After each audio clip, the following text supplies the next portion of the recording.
Afternoon to you all, and a very warm welcome to all the distinguished guests, senior policymakers, industry leaders, technology experts, researchers, and participants joining us today. I welcome Shri R.V. Sai, President India Energy Forum, former Secretary Power, Government of India, Shri Anil Kumar Jha, Vice President IEF and former Chairman Coal India Limited, and Shri S.K. Grover, Convener Coal Group IEF, and other dignitaries with us.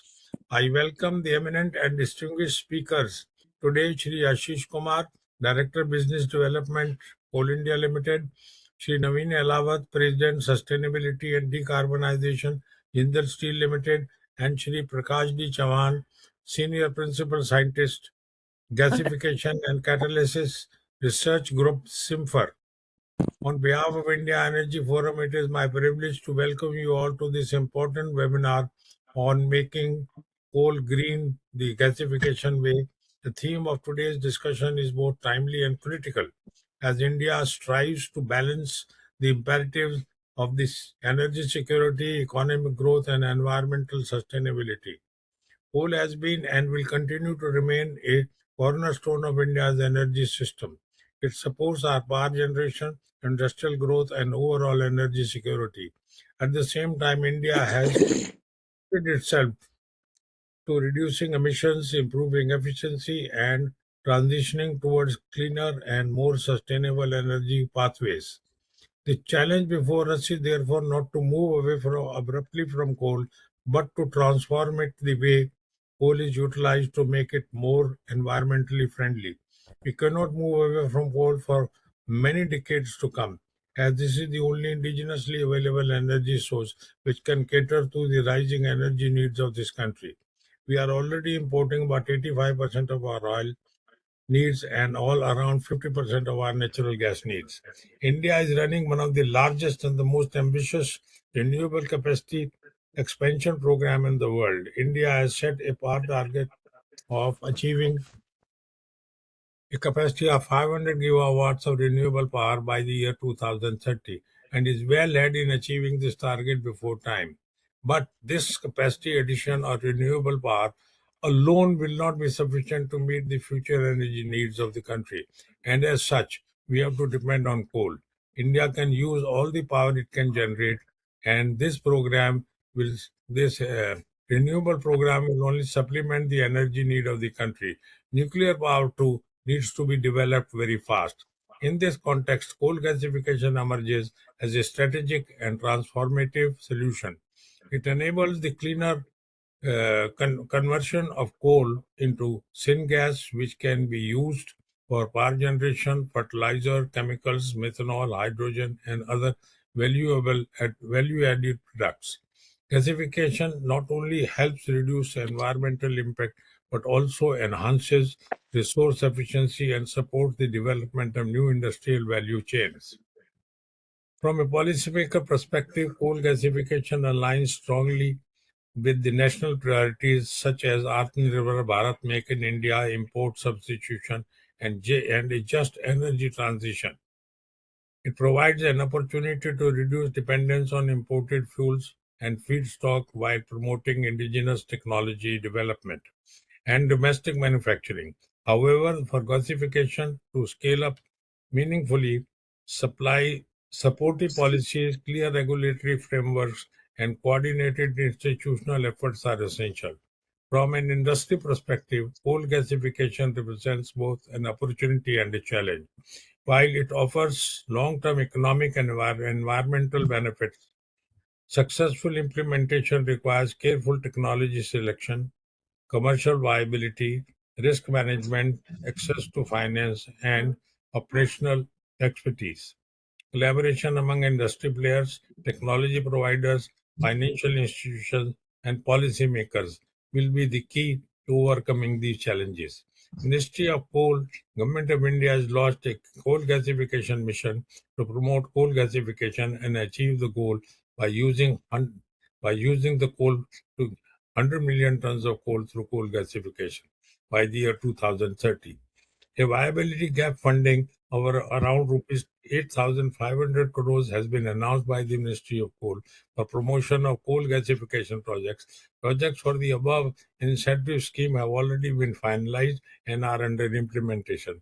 The coal gasification projects are very capital intensive and not enough investment is being made by the industry into the coal gasification projects. Government of India is now seriously considering an incentive of rupees 3,500 35,000 crores to promote and accelerate the investment in coal gasification projects. You will be hearing more on this subject from the learned speakers to follow. The webinar has been designed as a platform to bring together all stakeholders to discuss policy enablers, technological advancements, implementation experiences, challenges, and future roadmaps for the coal gasification in India. The insights and the deliberations from today's discussion can contribute meaningfully towards accelerating the adoption of cleaner coal technologies in the country. I extend my sincere gratitude to our eminent speakers and panelists for sharing their valuable knowledge and experience. Let me take a minute to introduce our distinguished speakers. But since Mr. Ashish Kumar is not there, I'm not introducing him. Our next speaker is Mr. Naveen Alawat, President, Sustainability and Decarbonization, Jindal Steel. He is, I beg your pardon? Somebody said something. He is a sustainability and decarbonization vertical of the company and is early mover, innovator, and intends to disrupt the global steel industry by introducing the green steel, thereby reducing the carbon intensity by almost 80 to 90, 85 to 90%. Prior to heading this vertical, he was the head of the procurement of the company. His role and responsibilities as CPO in in in, On in that microphone. included identifying the needs of the company, performing market intelligence, evaluating supplies, develop key market based on cash velocity and the cost of ownership for business decisions, selecting the supplies and then communicating and engaging with the suppliers in developing contracts. Mr. Ashish Kumar has joined. Joined, very good, sir. Good afternoon, everyone. Sorry Good. for joining late because of No, some. no, Good it's all afternoon, right. Ashish. Thank Good you. afternoon. Thank We you, are sir. Good thankful afternoon, that sir. you could spare yourself to be here. Thank you so much. No, sir. Uh, Yes, sir. he Thank you. was part of the core team to be put on the world's first syngas-based direct reduction iron plant in Angul, Odisha, and played a key role in setting up India's biggest blast furnace project in Angul. Angul, Odisha also had marketing of coal to chemical products like tar, benzol, phenols, ammonia, pheno, pitch, and sulfur. He had spoken in various coal gasification and coal to liquid conferences. He is a member of the Council of Engineers for Energy Transition, an independent advisory body of United Nations Security General, and also part of the advisory committee of the Abu Dhabi Sustainability Work. Green Hydrogen Oman, Green Hydrogen Oman, India Green Steel Coalition. He graduated in chemical engineering with honors from the Government Engineering College and MBA from Institute of Management, Calcutta. So this is Mr.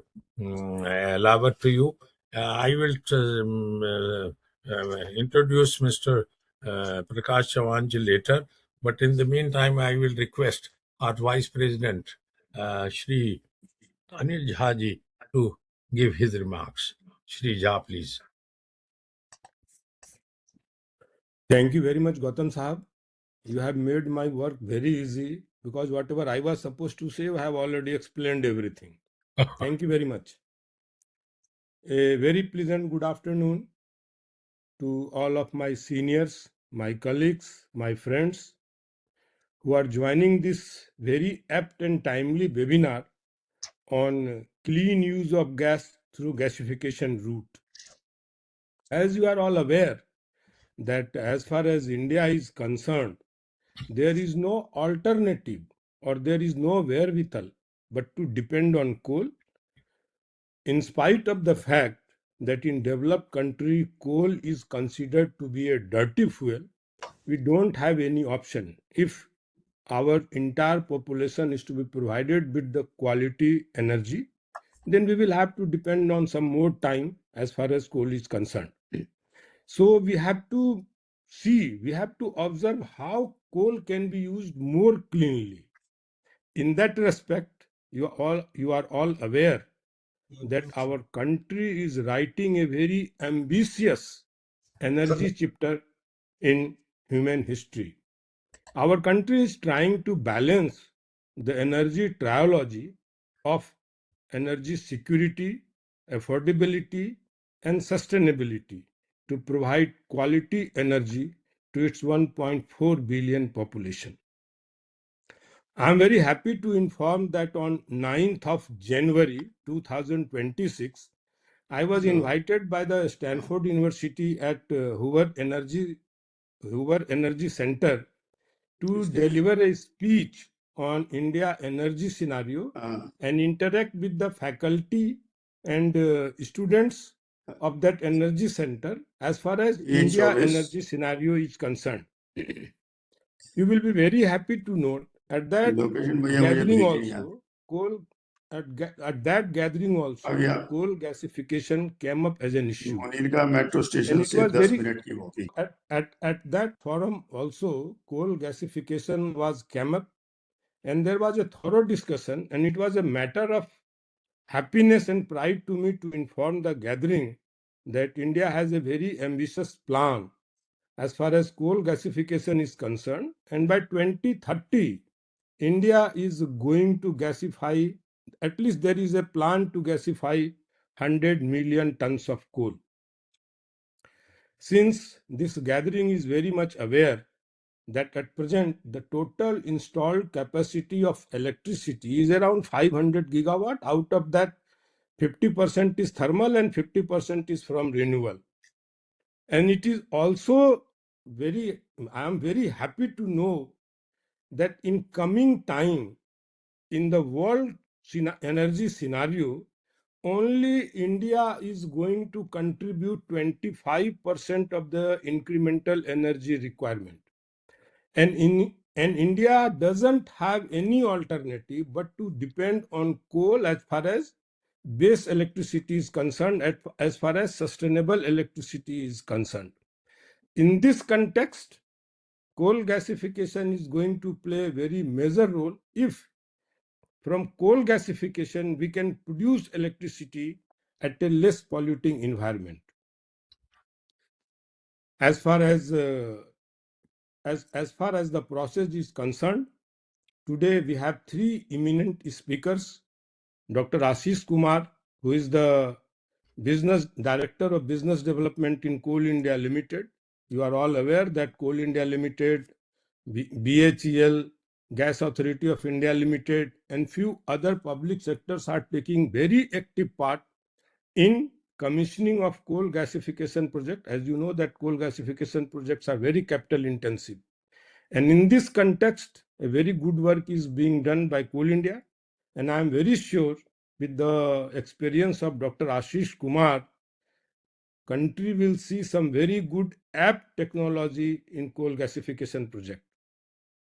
I have the very good fortune of working with Mr. Halawat when I was the chairman of Jindal Power Limited.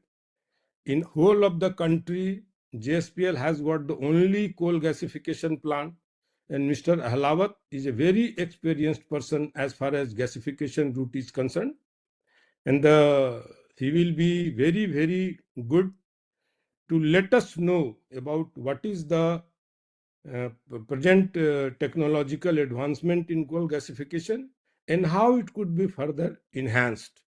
Our third speaker is Dr. Prakash Chauhan from Simfer, who is going to tell us about the recent development in coal gasification technology and the way government is trying to enhance, the way government is trying to fund I am very sure that coal gasification is going to see some good time in coming time to come.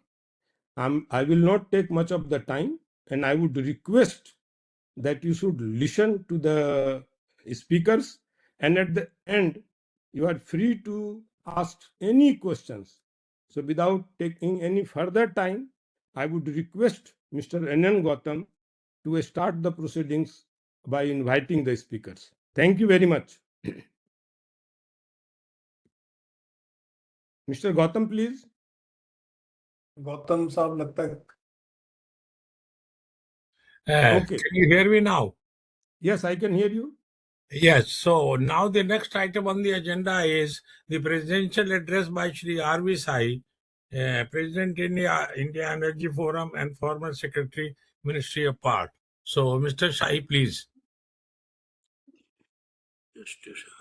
Thank you, Gautam, and thank you, Jhajit, for very elaborate introduction to the subject.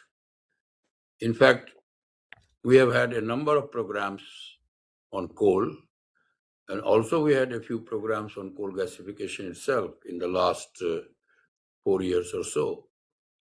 And coal gasification is known to everybody in the last at least 40, 45, 50 years that I have been associated with the energy sector. And power sector wanted that coal gasifier, BHEL, Coal India, all put together, they should do something so that coal can be also used for power production through gasification route. I mean, we have been disillusioned in the last more than 40 years. It is not that this subject was not touched. It is not that efforts were not made, but not much has happened. Coal, I have taken a position personally as an individual energy person, and India Energy Forum has also taken a position that despite renewables expansion in a significant way, coal will continue to be very relevant to energy sector of India. At least for the present, we are trying to do everything by 2047, 2050. Prime Minister has taken a position from Indian side that by 2070, net zero is the commitment, and that net zero does not mean no coal. Net zero only means there will be less coal, but coal will be there. Coal will also grow. Some of the old plants will of the thermal side that will go out, and therefore coal will continue. Expansion also is taking place.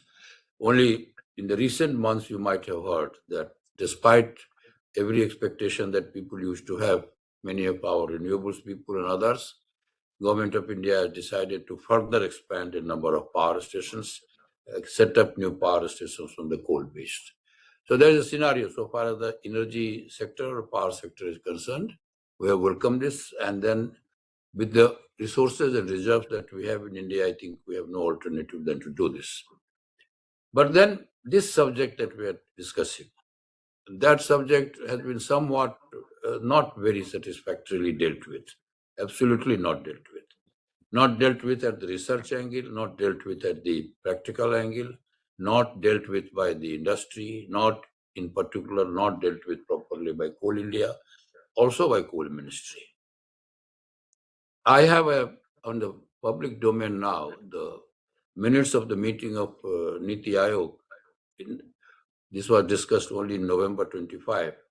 And they have been also cautioning that despite this mission and despite this target of 100 million ton by 2030, till now only 10 million ton of coal has been allocated for this purpose. Now, allocation does not mean that tomorrow you will have the gasification done. It is just allocated. And then when it is allocated, then the processes start. So I think even now, whether the seriousness has come or not come in the entire apparatus of the coal industry, I am not very sure. I would wish it should happen. In fact, I am trying to say even to the users that carbon capture, utilization, etc., also should be given due importance. But from the industry side, I mean, we are asking for money. Coal India is making money, BHEL is making money, NTPC is making money, everybody is making money. Every time money allocation will be there, then we will do. And for that matter, money allocation has been done. Something like 8,500 crores of money allocation has been done.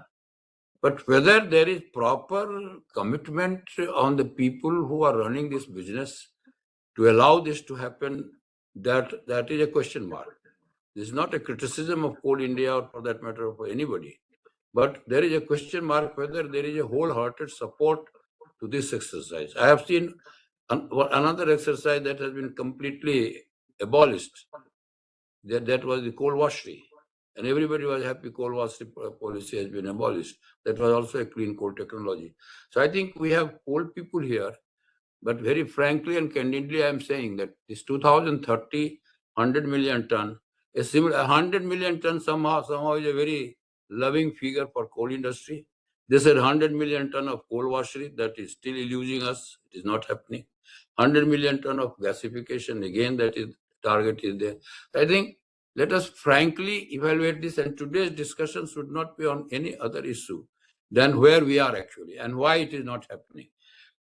My own information is that globally, coal gasification for power generation is an issue which has to be struggled.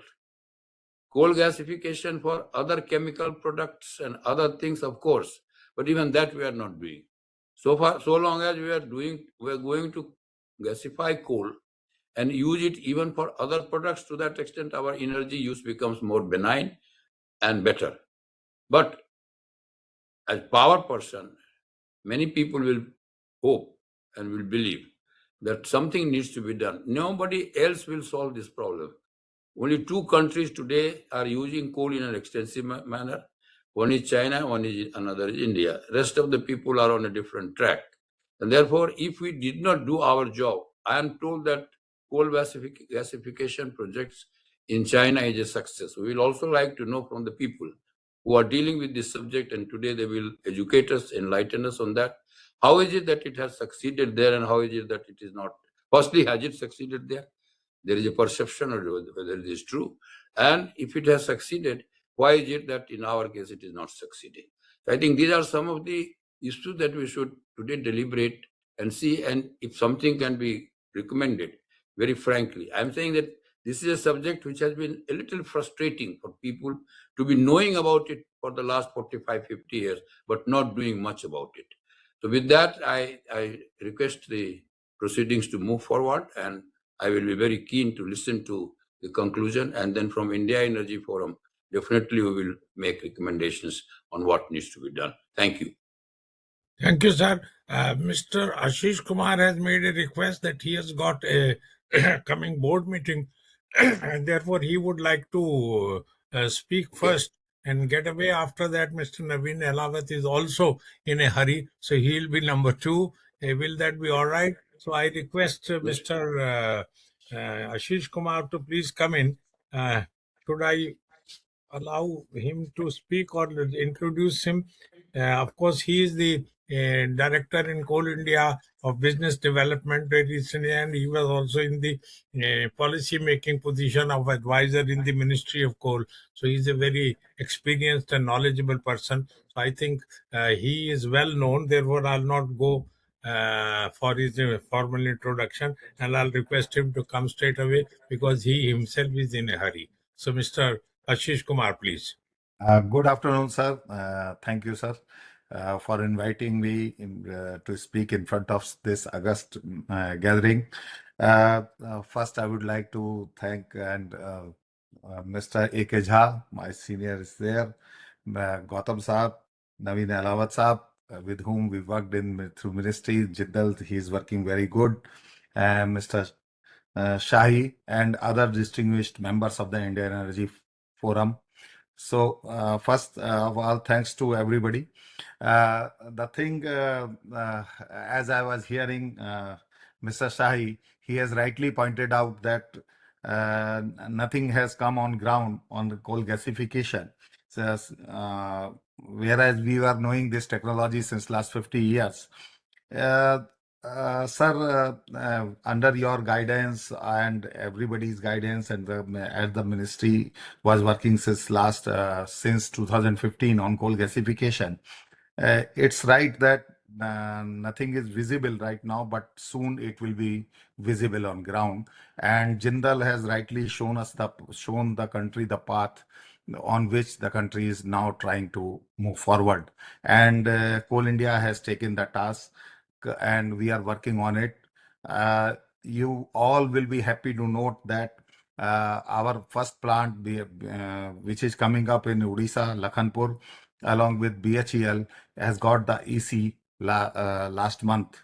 On 31st December, we got the EC for that, and we are moving forward with that. We have already given the LSTK1 LSTK1 tender. We have finalized and given to BHEL. The work order has already been given, so we are working on it. So this is the first part I would like to answer on. I wanted to start with a positive note, so that's why that's the information I wanted to give. As far as the coal gasification is concerned, it is very much required, as Dr. Jha has already told, that because we cannot do away with the coal. Coal is going to be the mainstay for the as an energy provider for the country. But here for coal gasification, what Coal India thinks, Coal India is thinking to use to harness its chemical properties. So we are working on coal to chemical. As far as the coal to power is concerned through coal gasification, we will see it later. Right now, it's not we are not foraying into that sector. We are working on converting the coal to the chemicals. So first plant we are coming up in Odisha is the coal to ammonium nitrate. So in that line we are working. As far as the global context is concerned, everybody knows that China is working heavily on the coal gasification, and it's successful. As Mr. Sai has asked whether it's successful or not. So through China visits, people have found that more than 200 million ton of coal is being gasified there, and they are not only converting the coal to the chemicals but also coal to liquid, coal to diesel. They are working on it, and most of the industry, wherever the syngas is required, they are not converting it through gas but from the coal. That on that line they are working. So similar line Coal India, similar line we can work in India. In that line, three projects Coal India has envisaged. One is at Lakhanpur, another in West Bengal, in ECL near Sonpur Bajari mine. We are working with GAIL. There we are trying to produce the SNG, synthetic natural gas. We have partnered with GAIL to supply the gas through their pipeline. And another plant we are planning to bring in the WCL area. There also we are working with BPCL and to produce the similar SNG. So in that line, the three plants are coming up, and the challenges, as I would like to enumerate here, what we are finding is the technology part. So earlier we tried to rope in the this air product, but they didn't respond in time. So we went to BHEL. BHEL has developed, as everybody knows, has developed one technology in Trichy. So now this is on that technology. We are working with them in the Odisha plant. This is a fluidized bed gasification technology. On through this, what we are finding that high ash content of the coal can be managed through this technology, because as you know, there are three technologies on which coal gasification is based. One is air product technology, and another is this BHEL is bringing the fluidized bed technology, and another is fixed bed technology on which the Angul plant is based. So for the high ash coal content, this fluidized gasification technology, we find out that it's appropriate. So we are working with them. And so, as far as this technology is concerned, so when we talked about the Chinese people, earlier they were not interested, but in the CGI, in other two tenders, they started participating. So now we are working with them, so that we are thinking that these plants will come up. As these plants are very capital intensive and the financial risk is huge, so the viability is a big issue for that. For that, the government has already come up with the VGF. So we are working with along with government so that these plants can come up in that line. So, and another the main problem is coming is the offtake of the offtake agreements with the products which we are targeting. In the ammonium nitrate, the best part is that the Coal India is going for the backward integration through that, because ammonium nitrate can be used in our explosives. Through IOCL, we are planning to convert it in explosive and use it in our mines. So that way that can be absorbed. But the other products which we have targeted, like methanol, so the marketing of those products is a big issue. We are working with different ministries so that something can come up on that line. And another point I would like to add here is the thing is how clean it is. So as far as the coal gasification technology is concerned, it is cleaner than in the burning the coal in the power plant in only one way, is that the carbon dioxide is in a captured form. But as Mr. Sai has rightly pointed out, that the utilization and sequestration technologies will be required to use that CO2. Then only this technology can be said as a green, and that koila kala hai to hara koila can only be used in that way only. So these are the things on which I would like to say that to convert the to make this technology as the mainstream technology to use for the use of coal and to continue the use of coal. We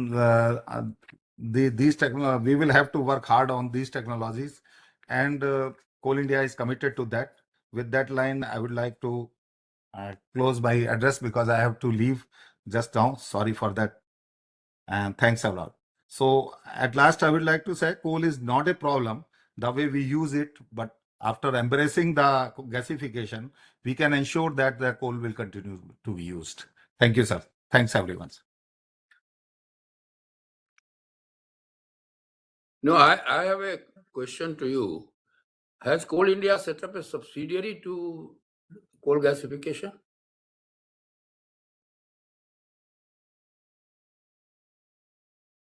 Hello? Ashish, could you hear him? Sir, please, sir.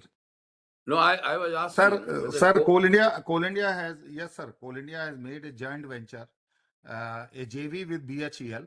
So it's a subsidiary where 51% is Coal India and the 49% is BHEL. But is the BHEL, they don't have experience. Actually, BHEL is the one I'm telling you. Ever since I have known BHEL, gasifier 5 megawatt, they kept doing, and Trichy is another factor, and they never delivered it. I would feel that you should do a subsidiary. You rightly said that priority is not for power generation, because power generation there is a question mark of economics and all that. I have also done some information on this. But then for other products, like you rightly said that you have prioritized it to many other products, chemicals and all. But unless you have an organization who deals with this, and the agenda to that organization, the key KRA of that MD of that organization, unless that happens, this will not take off. This will not take off. Sir, I would like to add in that point that everybody, every decision maker in Coal India and the ministry is committed to the coal gasification. That's what I can underline it. The other part you told that about the BHEL, but the thing is, when we started looking for the technology, no such technology was available. Actually, we were all earlier in talk with Air Product, but they so one plant came up in TFL on the technology of the Air Product. After that, no one else was ready to provide the technology. So it was thought, why should not we use the indigenous technology? So that BHEL told that they are having. So that's why two PSUs took the chance and came together to Okay. work on that. And about the other two gasification plants for which we are coming up with the GAIL and the BPCL, we are working to rope in the other technology right from Thyssen. We are talking to Thyssen Krupp, to the Zhongxi of China is there, Sinopec is there. So we are already in talks with them, and they are ready to set up the plants here. And they are coming, talking with EPC contractors, and most probably in other tenders, in future tenders, they will participate, and we will be able to set up, sir. Thank you, Ashish. Thanks a lot. Sir, Thanks a lot. one more issue which was coming initially for when BHEL experimented is the high ash content of the coal and the gas cleaning and the temperature of the gas finally. These were the two issues because of which it failed. And whether these issues are still continuing, because for coal gasification we should be having a clean gas to be utilized in the power station if at all in the gas turbines. Sir, you have rightly said that there were issues within the cleaning of the gas. So for that, in this, what we did, that the coal gasification part is being taken care by BHEL, and whereas the second LSTK2, we have given it to the Linde, and Linde has committed us that they will do all this cleaning work, gas cleaning work, and they will provide the right input to the ammonium nitrate plant. Okay.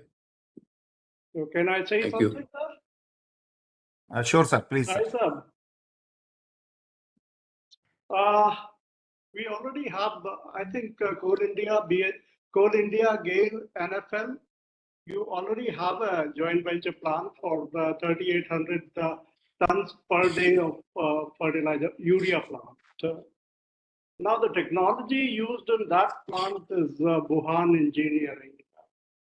Normally the Chinese technologies had been having problems like what has happened in Reliance. Reliance has got a huge gasification plant which produces about 9 to 10 million standard cubic meter of gas from pet coke. Even the Talcher also is using at least 15 to 20% of pet coke and balance Talcher coal. The technology adaptation for Talcher, how is it going to happen? The way the moisture content and the ash content of coal is there. You would be knowing it much better, of course. The technology tie-up with BHEL is a different thing, but this Talcher fertilizer plant, which is a major plant, and it's been going on since 2018 onward. So, I mean, how is it going to shape up coming forward? Sir, actually in Talcher, I would like to say the technology is the Shell technology. Their product is the licensor. So they are the Wuhan engineering. Sir, I'm making it clear. Wuhan engineering is the EPC contractor. Yeah. They are not the technology providers. They are the EPC contractors. Yeah, there were issues, sir, which has been sorted out. Now the project has taken up some shape, and about 64% construction work has already been completed. Only the major one is the gasifier, which is to be, for that one crane is required. So they are moving that crane from China to here. I think now project has taken the shape, and traction is there in that, and now the timeline is December 27. We hope that it will be completed by that time, sir. The gasifiers are being Alright. constructed at Talcher itself, or they are being... Sir, gasifiers, sir, L&T is constructing, Okay. sir. Right. L&T is constructing. Next speaker. Some small thing that initially our focus was that for power sector, the coal to be used in a cleaner form. If your stress is on converting coal to some other chemical, then it is not of any utility to the power sector. because if we are saying that coal will continue and in a clean manner, so what is your reply to that? I mean, can we get a clean gas for power sector? Sir, you have rightly said in US, what we found that most of this coal gasification technology has been used to construct the IGCC plants, and Japan has also worked on that. But because of the cheap gas, those became financially unviable in US, and the technology could not take the shape. So, if No, what the I US think. and Japan, the coal contained very less percentage of ash, 5% ash. Yes, sir. Right. You rightly said even then they are not financially viable. So that's what I wanted to point out that in India, making power through IGCC plant, we have tried one DPR on it, but initial PFR studies told that it may not be viable right now. But after these plants, after construction of these plants and the more and more Chinese technology providers or the other European technology provider comes India, then the things may shape in that way, and this technology may become cheaper. Then there might be some roadway. Then there might be some light to set up these IGCC plant. But right now we are not finding it viable, sir. So we have no hopes for the power sector. It seems that power sector will not be able to use the coal converted to gas. Yes, and it will be only useful when carbon capture and utilization becomes viable. Before that, Mr. Verma, there is no hope. Then why Ashish, are we Okay, discussing this? You are discussing let's take using clean let's coal take for power another sector. another Okay, another. okay. Let us go forward. We shall allow Mr. Ashish Kumar Sir, to leave may as I he has take a to leave, attend sir? a board May I meeting. Yes, take yes. leave, sir? Thank you Thank very you, much, thank sir. you, Thanks a lot. Thank you, Yes. Ashish. thank Thank you you, very much. Thanks, Thank sir. you. thank you. Okay, may I now request Mr. No, Alawat? just a moment, Gautam sahab. As Verma sahab was asking, as Verma sahab was asking, coal gasification can be a route to power production, but it will not be economically viable. Since India is importing most of the ammonium nitrate for explosive purpose, that is why converting it into chemicals and other urea product will be more economically viable than producing power from coal gasification route. We are importing a lot of chemicals, sir. Lot of chemicals we That are is importing. why that is why coal gasification will be a better option for producing those chemicals. Next, So next now It I speaker. has, request Mr. Alawat, please come in. Thank you so much, sir. Thanks for giving the chance to talk, sir. My name is Naveen Elawat, and I basically I'm a president, and I head decarbonization and sustainability for the Jindal Steel Group. Presentation, and you can just stop me, and I'll try to maybe try to answer the question raised by Sai Saab. I think all those questions were absolutely relevant and very, very pertinent to understand that number one, what was how China did it so smartly. So maybe just to put the things on record, China, as we speak, they are gasifying 225 million tons of coal per annum, only gasification, and primarily they are using this coal for making chemicals, the bulk chemicals, specialty chemicals, and that is their main use. They are not using the synthesis gas coming out from coal gasification either in making DRI, diet reduced iron, though they are world's largest steel producer. They make 1 billion ton of coal out of 1.8 billion ton steel that is being produced globally. Out of that, so close to 55% steel they are making, and none of the plant they have tried to use this syngas into DRI. That's one. And in the similar way, they haven't used the syngas for IGCC for making power. The focus was entirely on chemicals. So chemical sector is absolutely important. Maybe taking an analogy from this to give some numbers for basically in Indian context, India imports close to 1.5 million tons of methanol. So India is net importer of methanol, and the equivalent value of this 1.5 million ton methanol is close to $1 billion. India imports close to 2.5 million tons of ammonia, and the equivalent value of this is close to $2 billion. India imports close to 0.5 million tons of ammonium nitrate, and the equivalent value of that is close to point, point, uh, 0.26 or $260 million. India imports close to 24 billion tons of gas, 24 billion billion dollars of gas right now, natural gas. And our annual spend for importing oil is close to $350 billion annually. So all in all, I think if we can just take 10% of that, try to replace it with synthesis gas, I think we can reduce our forex massively. And that is where I think we can also monetize the coal. We being the fourth largest, we have the reserves close to 320 odd billion tons. If we can utilize this, valorize that, I think it will be an amazing contribution for the country. So I'll quickly go through this presentation. You can please stop me wherever you feel that we need more discussion. I'll be let's keep it very, very, basically open and flexible discussion. So I think this is the basic context. What is gasification? So converting carbon into synthesis gas, primarily hydrogen and carbon monoxide. That is basically the gasification. So basically it is a partial oxidation of the coal carbonaceous material. Why gasification is important? Gasification is important because it can break, the carbon particles to the very small particles. So the fugitive emissions, the emissions, other emissions is basically very, very less as compared to other processes. Now, apart from this, that it gives a very clean gas, very, very clean gas. There are other benefits as well. The second benefit is that the byproducts that are coming out from the gasification process. Now, byproducts also depends on the technology that they use.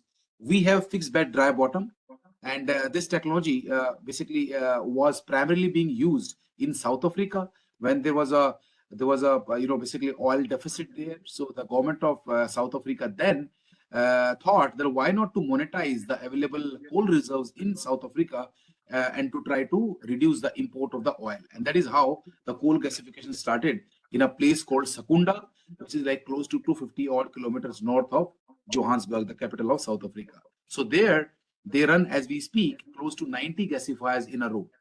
And the main basically output, or the basically the products coming out from that gasification complex are basically gasoline, diesel, aviation turbine fuel, or what we call ATF, waxes. These are the products that they produce from those 92 gasifiers. The next point is about the consumption of less water. This process consumes pretty less water as compared to the coal-based power plant generation and other similar processes. The CO2 that comes out from this process, from gasification process, it is only captured CO2. So nowadays people talk about the captured CO2, the carbon capture technologies and carbon capture things. So it is only done. This CO2 is already being carbon captured. So the focus is how we can use this captured CO2 into basically different product, or utilize this CO2 into different chemicals like methanol, dimethyl ether. We can use that CO2 or push this CO2 into the ground with the help of sequestration process, and that sequestration process actually help to reduce the reduce the carbon, and also it can become the revenue churner for you, for any company. It can generate a lot of carbon credits. So on this context, I just want to basically give a couple of updates for the August basically gathering here.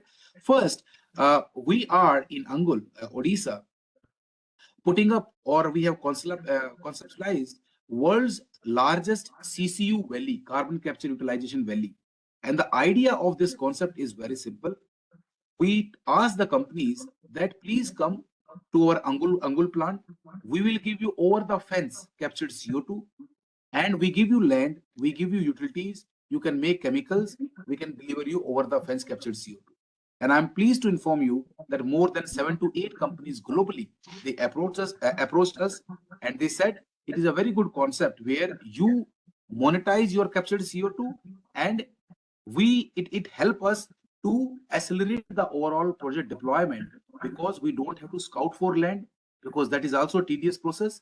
And within 3 to 4 odd years, we can start generating low carbon or start producing low carbon emission products like e-methanol and sustainable aviation fuel and so many different chemicals. So as we speak, within the next couple of weeks, we are going to sign the MOU, and then we sign the definitive agreement and we kickstart this project.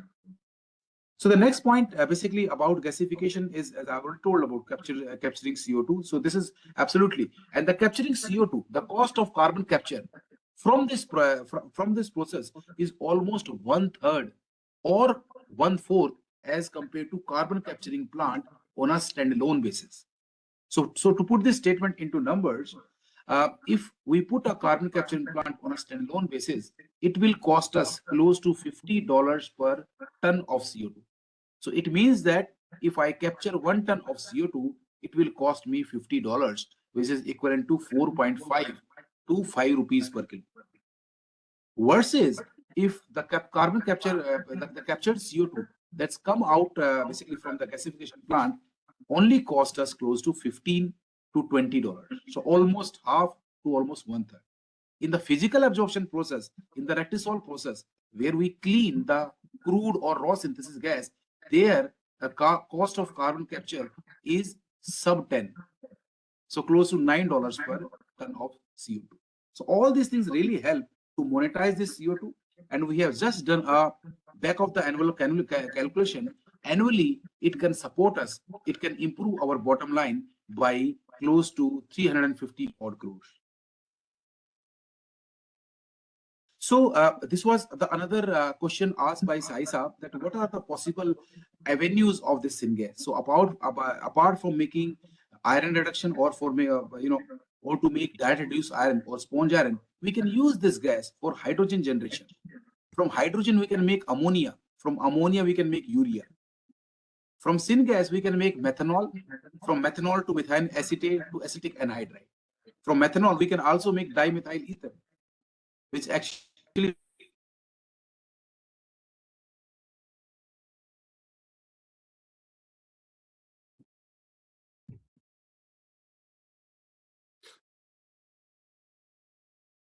we have the methanol route. Going methanol route, we can go ammonia route, and all these different basically blocks or value chain can be explored through the main building block, which is synthesis gas.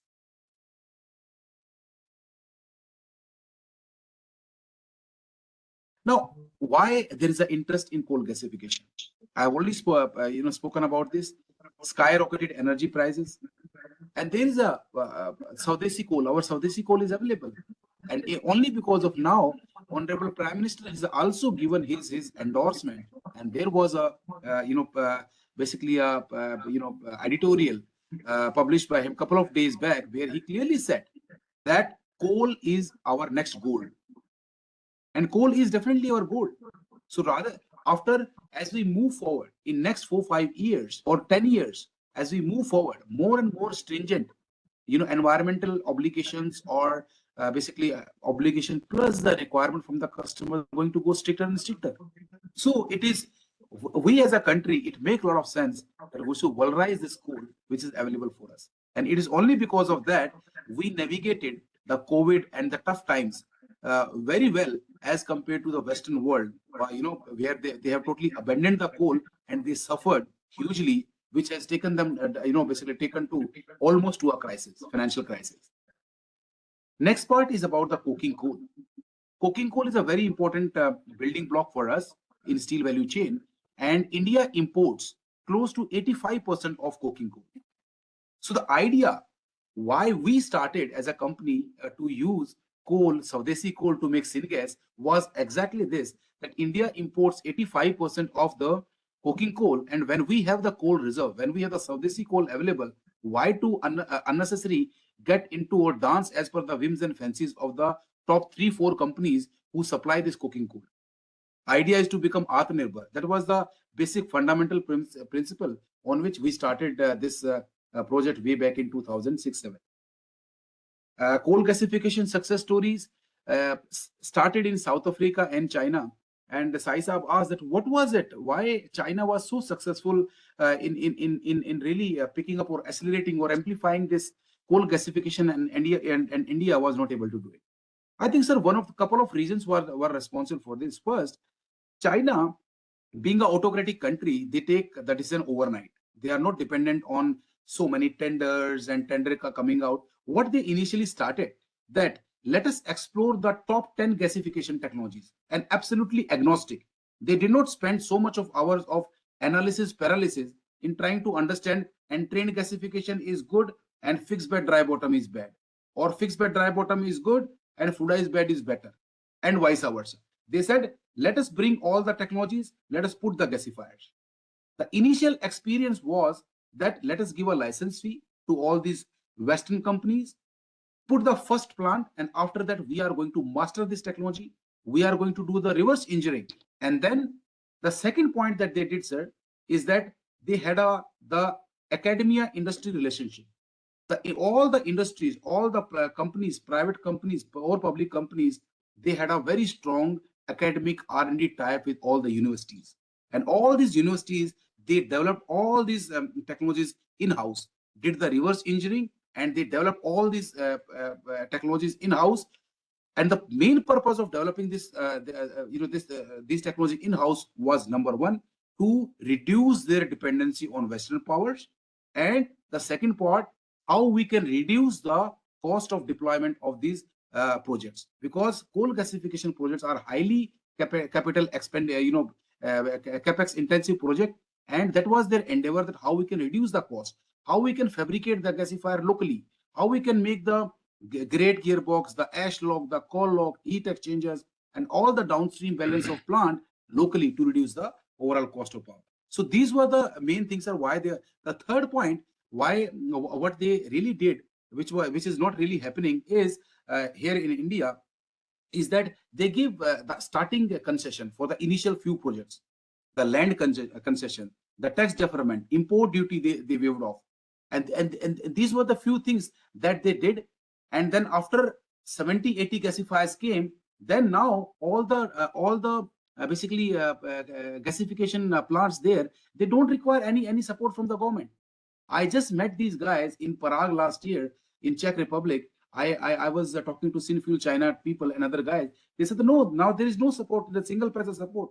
All our projects are self-sustaining. And I just want to put it on record, sir, for this August House, that 250 million ton of coal they are gasifying, and the projected coal quantity which they are going to gasify as we move forward is 350 million tons per annum. So they are not going any short on coal gasification. It is going to grow and grow as we move forward. So this is, I have already explained, sir, about the conventional steel making process versus how we can basically hook up the syngas into the vertical shaft DRI furnace. So two things are important. Coking coal, I have already said, India is heavily dependent on imported coking coal. And second, India is equally heavily dependent on importing the natural gas. India imports 55% of its natural gas. So to avoid this, syngas is definitely the answer, the potential answer. So why we selected this technology, sir? Fixed bed dry bottom technology. As I said, more than 100 odd gasifiers are already operating. It is up and running. For Indian high ash, low rank coal, this probably we feel can be the best answer because it is already running. We commissioned this plant in May 2014, and for last 12 odd years, we have been running this plant successfully. High carbon conversion efficiency. This is very important, sir. If we have to bring the sanity in the efficiency, and if we have to run the plant efficient, this factor is super important, that we need to have high 99% carbon conversion. Coal gas efficiency is very good because of the counter current reaction between the syngas, between the coal and the steam and the oxygen that is going from the bottom. Low oxygen consumption. The gas is perfectly suited for steel and fertilizer, and especially for synthetic natural gas, SNG, because the syngas coming out from this process itself has 12% methane. So the methanation is already there. So so the methanation loop that you required downstream of the gasifier require a small methanation loop as compared to the bigger one, thereby reducing the cost. And the byproducts, some people say that they are really afraid of these byproducts, but according to us, these byproducts are our friends. Why they are our friend? Because we recover 40 to 50% of the cost of the coal through these products. And these are sellable products. Ammonia, 99.99%. People from fertilizer company or from the ammonical bottle, they basically put this ammonia into bottle and sell it to the pharmaceutical company. They buy it. The tar and the gasification oil, we use them as a replacement of heavy furnace oil and LDO, light diesel oil, in our plants. Phenol, India is net importer of phenol. So people just buy phenol from us. So they are absolutely our friends, and we have stabilized. We have audio driver का display क्या है इसको आवाज मैंने इस पे negative करके ना 0 So next part is about what exactly is the configuration. So we have 6+1 gasifiers, 6 running, 1 standby, 270 tons per hour of washed coal. We wash the coal before we feed into our coal bunkers. Why we wash? Because the coal that is coming out from our Utkal B1, Utkal B2, Utkal C mine, it has got a very high ash content. And India, the Indian coal by nature, it is not a basically a very clean coal. It has got a very high ash content. So washing, we believe, filter out all the impurities, and it really give a consistent supply of coal to the gasifier, thereby having a stable operation of the gasifiers. So the design capacity of our plant is 225,000 normal meter cube per hour, and the calorific value of this syngas is close to 3,500 kilocal per normal meter cube or per kg. This is the overall plant configuration. So we have gasification unit, the vapor coming out or the crude syngas coming out from the gasification unit goes into the gas liquor separation, where the lighter products like all the volatile that is there in the coal gets converts into the tar and oil. So we separate tar and oil in gas liquor. Then after that we separate the phenol in phenol recovery unit. Then in the ammonia recovery unit we recover ammonia, and the clean gas after cooling goes into the Rectisol plant, where we remove hydrogen sulfide, hydrogen cyanide, other impurities in the raw gas, and sending the clean gas at 28 bar gauge pressure to our DRI plant. This is the overall configuration symmetrically. These are some of the these liquid co-products. Sorry, sir. Liquid co-products. Yes, sir. Yes, sir. Liquid co-products are the same ones, sir, as I told you. The tar, oil, ammonia, phenol, sulfur. These are the products, sir. And Rectisol naphtha. Thank you. These are the 7 products that are coming out from this. Thank you. Yeah, these are the gasifier. These are some of the pictures from our gas liquor separation. This is basically our ammonia recovery plant, Rectisol plant. I'm sorry. This is basically the ammonia recovery plant. This is the sulfur recovery plant. This is our again the incinerator. This is our balance of plant, the cooling towers. This is our flare stack. Now, now once production, ammonia say it again, sir. How much is ammonia production? Sir, ammonia we produce close to 900 tons per month. So it's a small quantity. Yeah, it is absolutely small as compared to the fertilizer plant. Yeah. 900 tons per month for us, for any iron and steel company is pretty good, yeah, pretty huge. It's a very good. There was a time, sir, around 1.5 years back, where the price of ammonia was more than the steel that we were producing. Yeah, 700 tons per. Yeah, it was close to $1,000 per ton, so close to 88 rupees per kilo. Yeah. So and from there, sir, these are some of the steps that we have taken as a company. The first step is about that we try to indigenize all the imported items. So the imported items that we used when we put this plant, we indigenize all these items here in India, and we have a very big, very good manufacturing facility in Raipur, in Chhattisgarh, where we have indigenized most of these items. Apart from this, there were also a lot of value engineering that we did. Some of the basically the welded type plate heat exchangers we replaced with shell and tube heat exchangers to improve the overall efficiency. And these were also some reliability improvements, the big data analysis, debottlenecking gasifiers. We have our own softwares.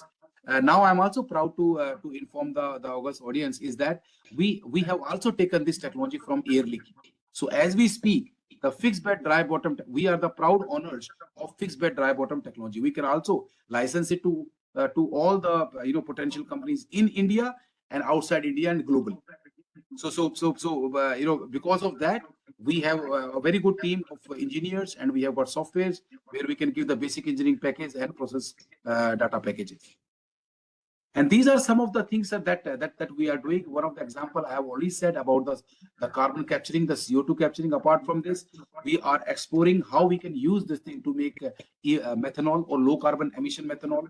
We are also working with IIT Bombay and Ministry of Steel to reduce this carbon dioxide to carbon monoxide, and using this carbon monoxide back into our DRI furnace. There is one more initiative that on which we are working, where we are going to co-electrolysis. We are going to do a co-electrolysis. What is co-electrolysis? The captured CO2 reacts with the steam, make it gets converted into H2 plus CO, which is a blue synthesis gas, and that synthesis gas we can again put back into our operation. So by this way, you are able to utilize the captured CO2, which otherwise you are going to put into the atmosphere. This is a small video, sir. I just want to show you. Maybe I think it will help you to really understand the overall process. So maybe just a 2-minute video, and then I'm done, sir.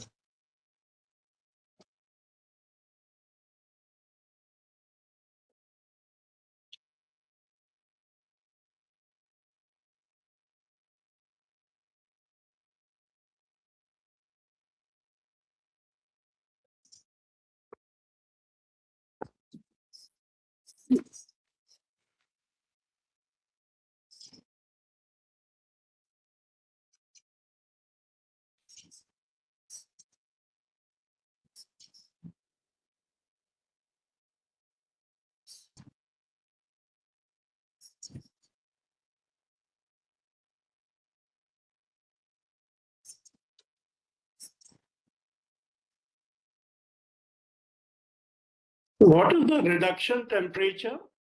Sir, 850 degrees centigrade, 850.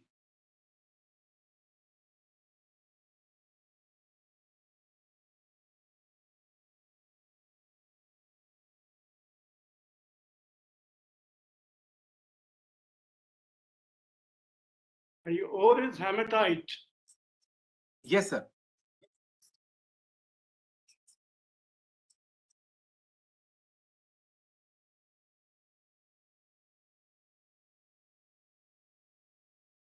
%60.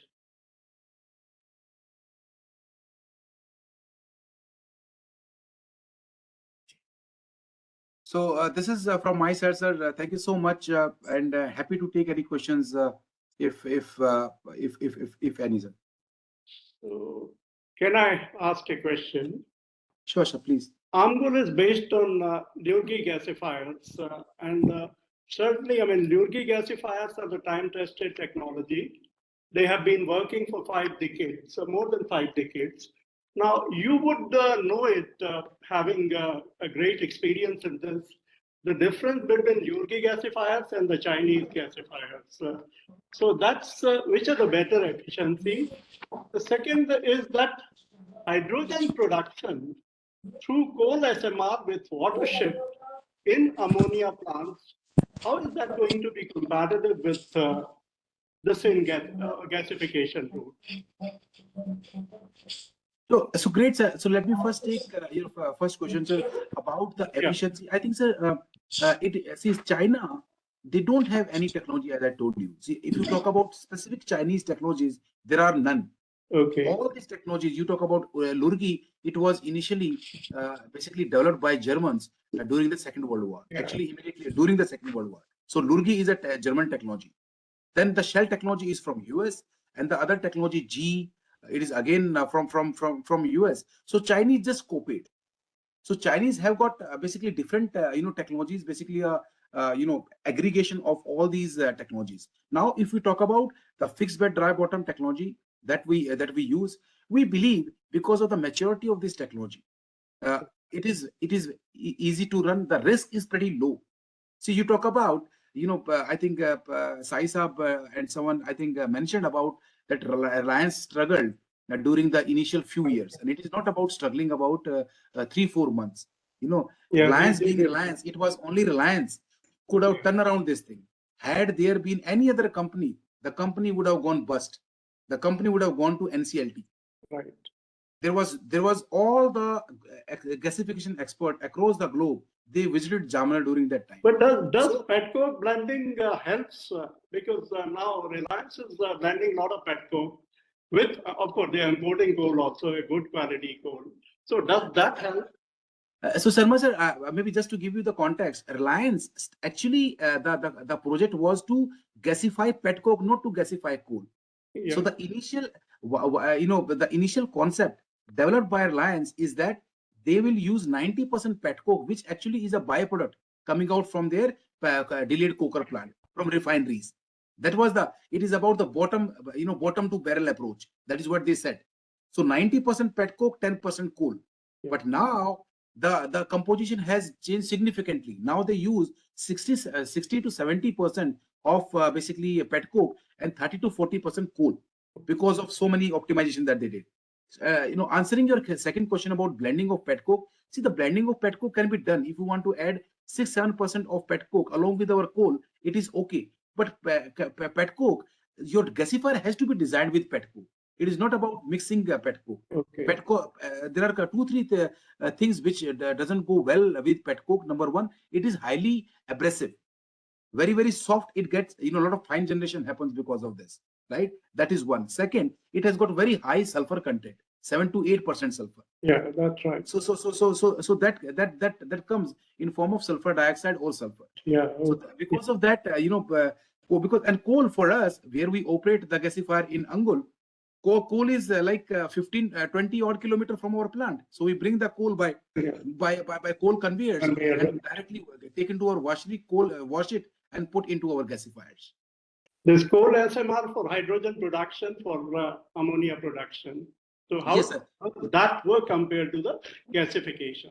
So gasification, it is very simple, sir. Ammonia, actually, it is much more basically easier. Direct hydrogen. First is that, yes, sir. Yes, sir. So if you talk about the SMR part of it, first of all, you need to have natural gas, and we have just spoken about it. Yeah. India don't have the natural.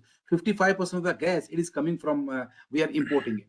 Now, if you compare with the coal gasification, where it is H2 plus CO, hydrogen plus carbon monoxide. So if you basically go for a entrained gasifiers or any gasification, this H2CO, you can go for a shift, water shift reaction, Water shift. where you can remove CO into CO2 and hydrogen, and this hydrogen combined with nitrogen wash coming from your ASU plant and from the air, then the ammonia gets produced. The cost of production of ammonia via this route is close to 15 to 20% lower as compared to the SMR route. So that is how basically if you produce ammonia through this route, it is much more easier. Thank you. Thanks a lot. Thank you very much. It was Gautamji, just a minute. Can I say that all these exercises are not economically viable for the power sector and not relevant also in this case, because the objective we started with is that coal is relevant for the power sector in future, and coal gasification route, because it is a clean gas, must be utilized. So what I am finding with all the discussions, that it is better to convert the coal into some other chemical and not meant for power sector.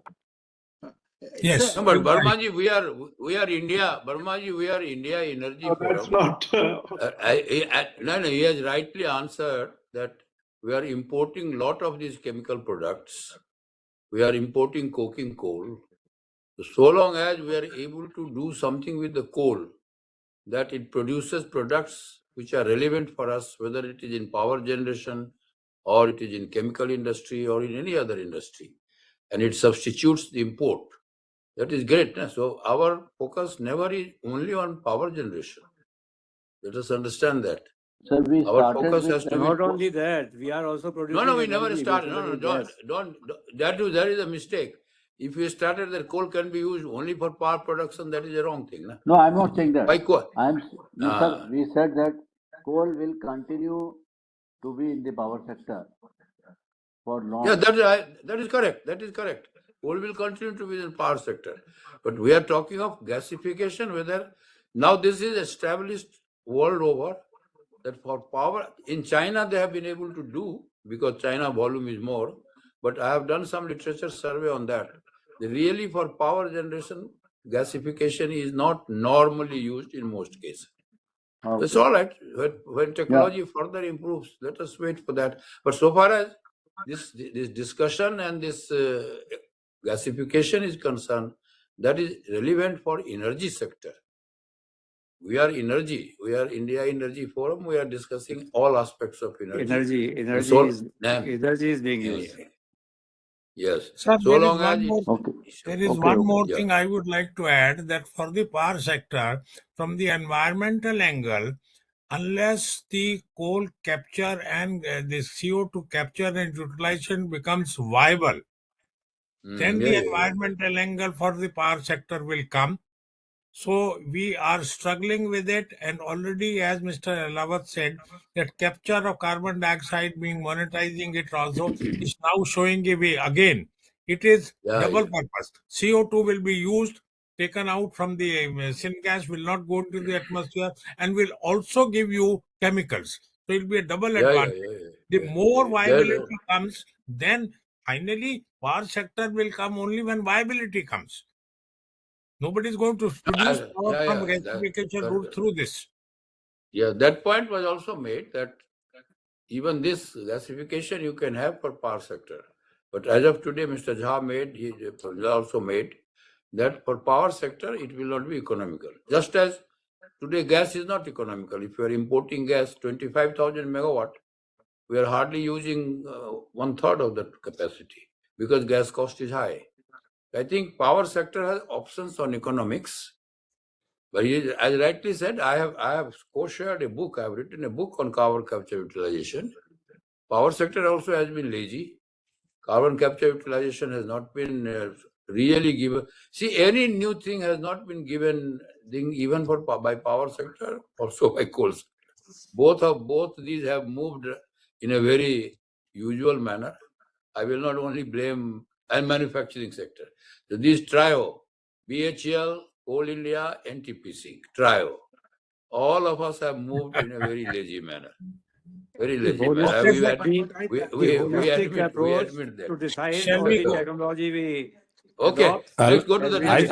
I have a Yes. small question, Halawat.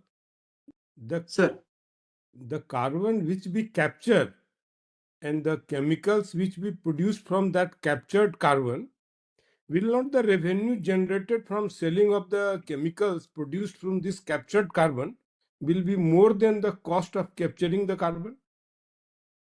it is going to be, sir. Just to give you an example, if we take the cost of carbon capture, let's say close to $20 odd, we make methanol close to basically 600 from this, because you also need green hydrogen also. So your cost of production of green methanol or low carbon emission methanol, it is going to be close to $600 per ton, and the selling price of this low carbon emission methanol or green methanol is $1,000 to $1,200 per ton of basically per ton of methanol, sir. So you basically, sir, make money from this. And now I think what Sai Saab has said, now with this carbon pricing policy going to be get implemented in India along with carbon capture utilization mission, I think along with maybe Honorable Finance Minister is going to announce that mission basically in this budget. With that, I think a lot of new plant will come downstream to this CO2 carbon capturing utilization and storage. Though the work has been a bit slow, but I think that sector will also sort of pick up. Yes, we have been waiting for this breakthrough only Naveen, and Yes, I'm sure yes. it has just come. And the more it expands, then the cost will go down further. Absolutely, sir. I mean, there's one very small question. You're an expert. Your views on Talcher fertilizer plant, because its cost has gone to 18,500 crore. Sir, my view, sir, please be very, very. These are I know that you would not like to give, but yes, yes, sir. My you are an personal view, sir. expert. Yes, sir. Sir, my personal view. See, Talcher, sir, plant was conceptualized in the right way, sir. And earlier it was a copper torject technology. So I think the technology what they choose, there is no harm in that. The technology is pretty okay. But I think where the issue came, according to me, it is all about how the entire project was configured. because there are more than 3 stakeholders. We have Gas Authority of India Limited, we have Coal India, we have RCF, and the responsibility among these three, and none of these three except GAIL have any actually experience in syngas. So I think the configuration was slightly complex, number one. Number two, since we are putting up this project, and the government of India putting this project for the first time, I think we could have given basically there could have been an empowered group of committee which could have actually empowered the top management, the leadership level, to really go in a right way, in the sense that instead of just be dependent on Chinese to reduce a bit of cost, it could have been given to the Indian EPC contractors, like L&T or Godrej Boys, because they are our people. We could have optimized and all the stuff. And then the third part is about basically the lack of leadership at the top level. So there was no subject matter expert who is a project director of this project who have got the right knowledge on this. So these were the basic things where the cost has escalated. It was not monitored well, and that's why the cost has shot up, sir. Thanks a lot for the frank views. Talcher 1 of 1980 was also perhaps the same page. Yes, sir. Okay, sir. Thank you very much. Now, can we have the third speaker, very eminent speaker? That is Mr. Prakash Chavan. Current position is he is senior principal scientist and head gasification and catalysis group SIMFER. His educational qualifications is BE chemical and PhD gasification. Work areas is their support to gasification in industries and to address issues and performance enhancement possibilities, feasibility studies in the area of gasification.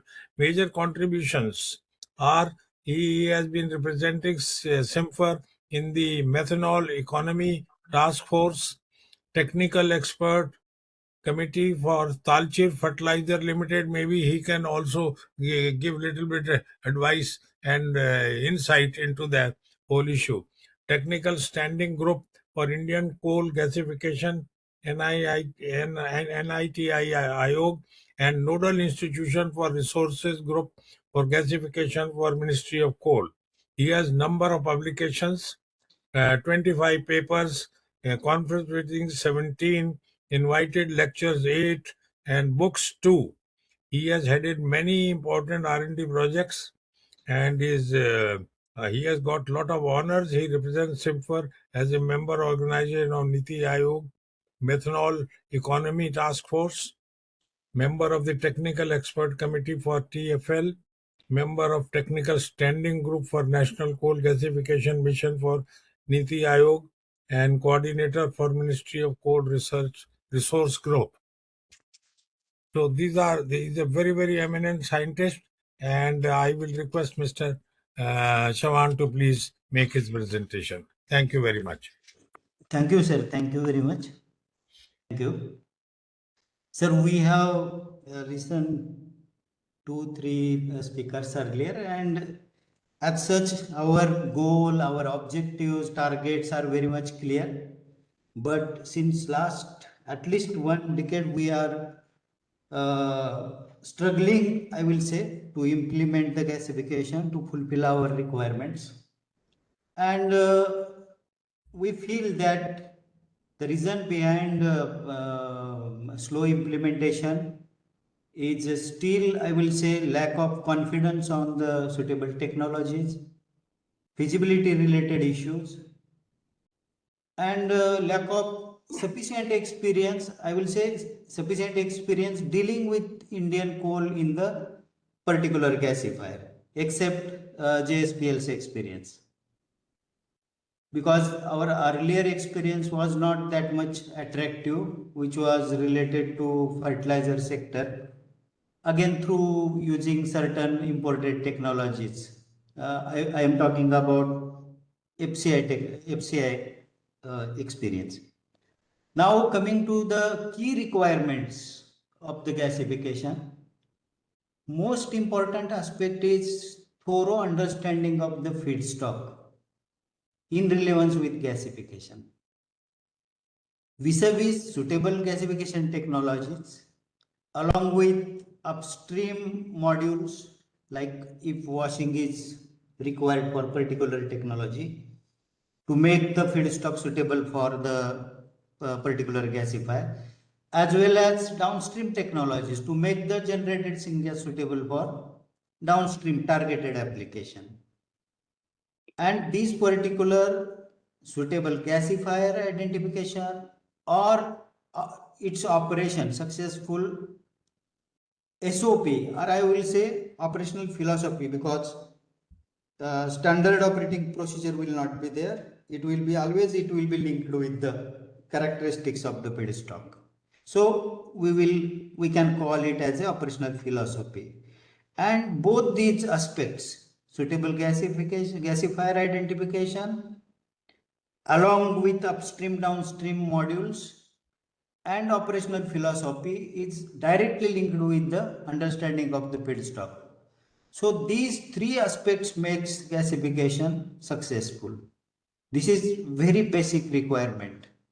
Simultaneously, for commercial exploitation, confidence building in the industry about the particular technology and its successful operation without much failures and maintenance related issues, and definitely techno-economic feasibility. Definitely, if we have indigenously developed technology, we will be having more faith, it will be more convenient to implement and operate.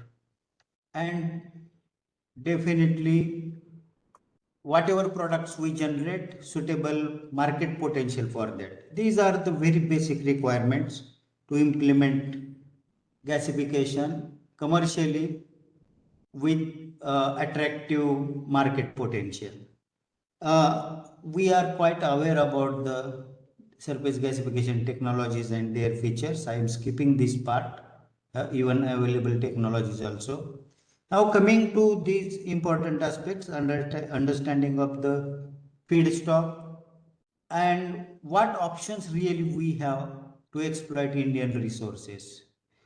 We have two routes. Once we know our feedstock and we understand what particular type of technology will be suitable to handle that, even one can go with alternate technologies by integrating upstream modules like washing or downstream modules also. So I will say we have two routes: indigenization of commercially proven technologies like moving bed gasifier, Lurgi gasifier, which is in practice in India, or even we can go for entrant flow gasification, but definitely for both these pre-processing washing will be required to bring down the ash content within the acceptable range. And again, once we generate syngas, to make the syngas suitable for end application, for I will say chemical feedstock point of view, stringent again downstream processing will be required. And so this is one route where again techno-economic feasibility we need to understand, and simultaneously indigenous fluidized bed gasification technology development. This is we can say another route. Again, PFBG is not commercially proven, PFBG technology is not commercially available. So at this stage, we have got certain idea about the indigenous program also. But still, in this case also, proper techno-economic feasibility will be required considering all the upstream gasification island, upstream and downstream islands also. Really, what is meant by feasibility analysis? Once we go for technical feasibility or technical suitability on the basis of characteristics of the feedstock, mainly ash content and ash properties, ash behavior, because this is the very stringent characteristics while considering Indian coal, because as such Indian coal resource is having high ash content, that too having very high ash fusion temperature and refractory nature, means very high. When we talk about even entrant flow gasifier, fortunately fixed bed or moving bed gasifier and fluidized bed gasifier point of view, these ash properties are advantageous. But entrant flow gasifier point of view, due to refractory nature or very high ash fusion temperature, it requires higher gasifier operating temperature above 1500 degrees Celsius to get proper flowability of the slag, proper flowability of the molten slag and its proper viscosity in the particular gasifier, which restricts certain type of gasifier, entrant flow gasifiers only. Under entrant flow gasifiers, there are two types: low temperature entrant flow gasifier and high temperature entrant flow gasifier.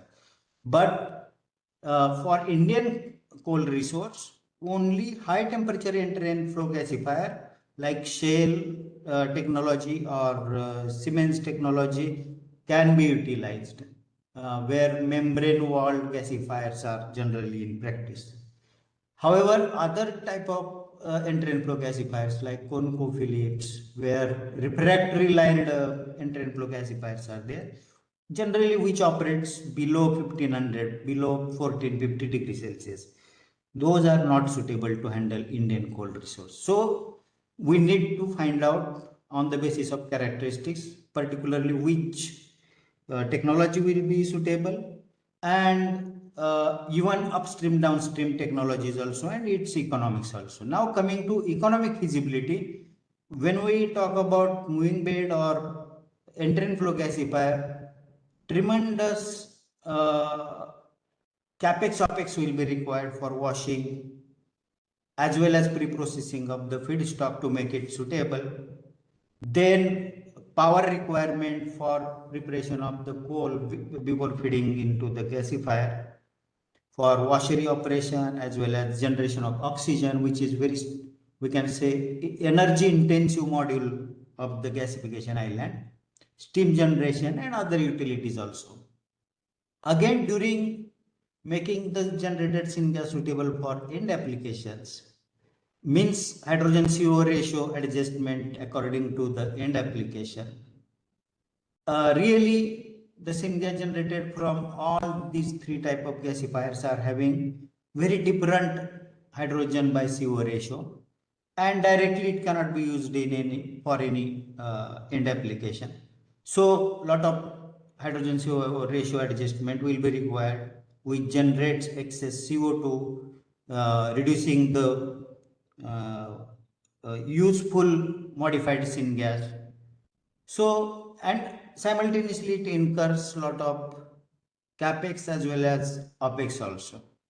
So we need to understand how much net yield will be there of the modified syngas, or I will say suitable syngas for end application out of the singleton of the from the singleton of the coal, which will dictate us really which route will be, which particular gasifier will be suitable technically as well as economically attractive.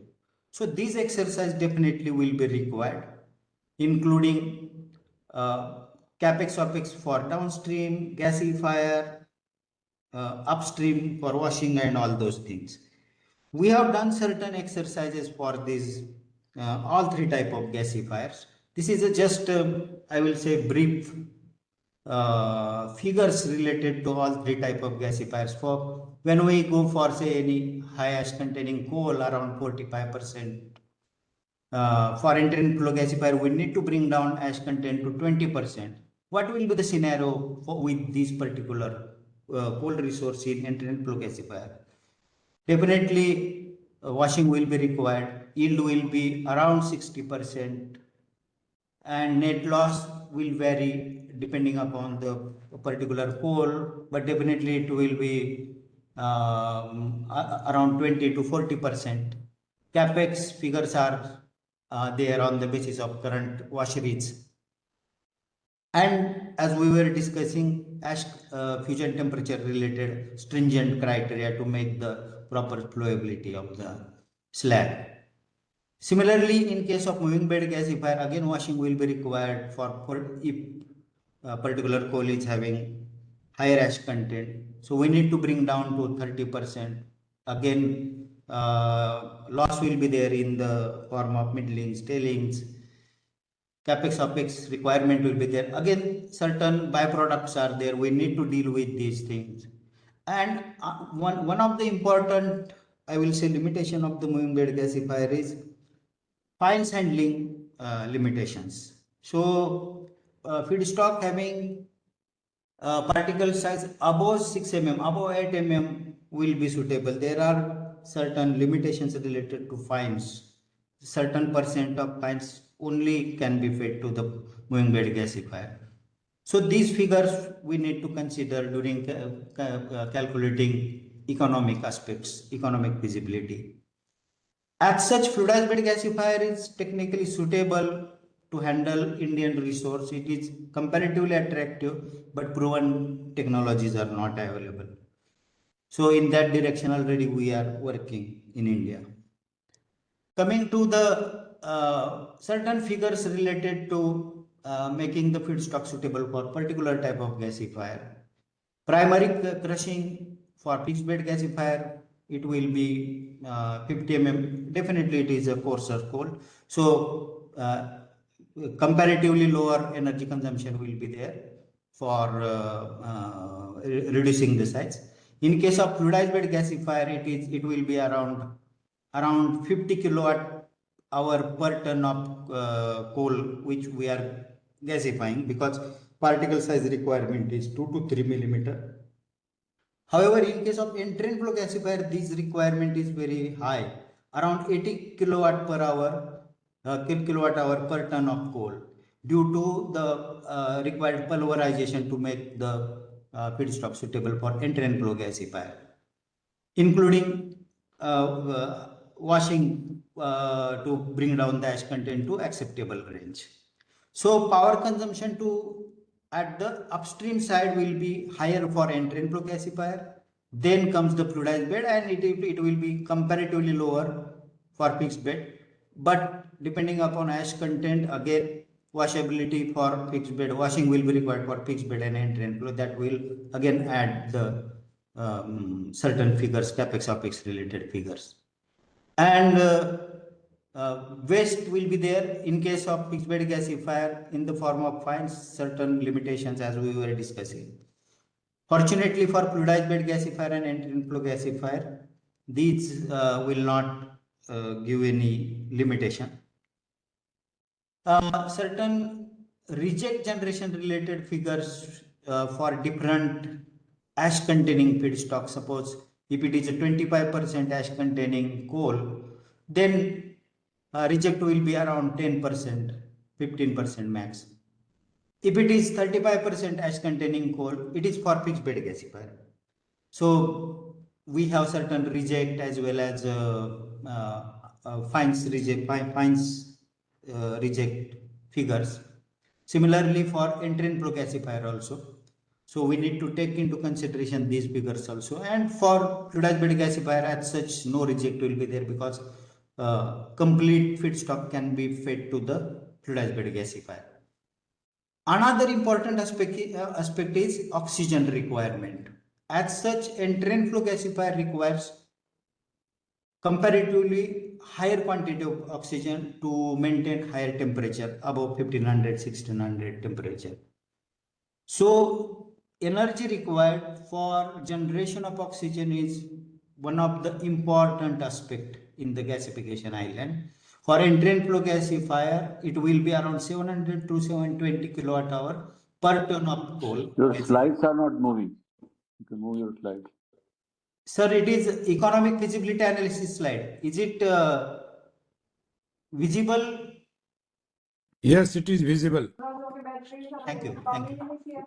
No oxygen requirements, etc. Slide title is economic feasibility analysis. It is second column I am talking. Oxygen required per ton of coal for all three type of gasifiers. For fixed bed gasifier, as such, oxygen requirement is very low. So Energy consumption for oxygen generation in case of fixed bed is comparatively lower. It is around, we can say, 350 to 380 kilowatt hour per ton of coal. However, in case of fluidized bed, it is in mid range. However, steam requirement is higher for fixed bed gasifier, which incurs around 480 to 500 kilowatt hour energy requirement per ton of coal. Again, it is very low for entry and flow gasifier, and it will be in the mid range for fluidized bed gasifier. So these are the energy requirement figures for upstream and downstream parts of the gasifier. So considering all these aspects in summarized way, we can get the certain figures related to syngas quality as well as net yield of the raw syngas from gasifier for all three type of gasifiers, where moving bed gasifier definitely provides higher net yield as compared with fluidized bed and entry and flow gasifier. We have done this exercise for all type of I will say entire range of ash content, right from G5 to G16. Only two figures having ash content 30% and 45% I am referring here, where we can get idea about the net yield of the raw syngas from gasifier, its cold gas efficiency for all three type of gasifiers. Again, it is higher for moving bed gasifier, and net yield of the modified syngas, modified to make it suitable for end application, say for methanol production. So we can see comparatively still moving bed gasifier is having certain advantages over the entry and flow and fluidized bed gasifier, but certain limitations are there, again there, related to fines handling capacity. And methanol yield, in the last column we can see more or less it is in same range for all three type of gasifiers. It is due to the different hydrogen CO ratio in all three type of gasifiers. So ultimate target is net yield of the modified syngas for end application and net product, in this case methanol. So in this way we have to do exercise for each and every I will say application, targeted end application. If it is DRI, if it is say fertilizer production, urea, ammonia production, similar figures we need to check so that we can get idea which particular gasifier route will be beneficial economically as well as technically also. Now coming to the one important aspect, again it is a summary related to the net coal consumption for all three type of gasifiers for all the ash containing feedstocks, right from 5-10% to up to 50% we can say.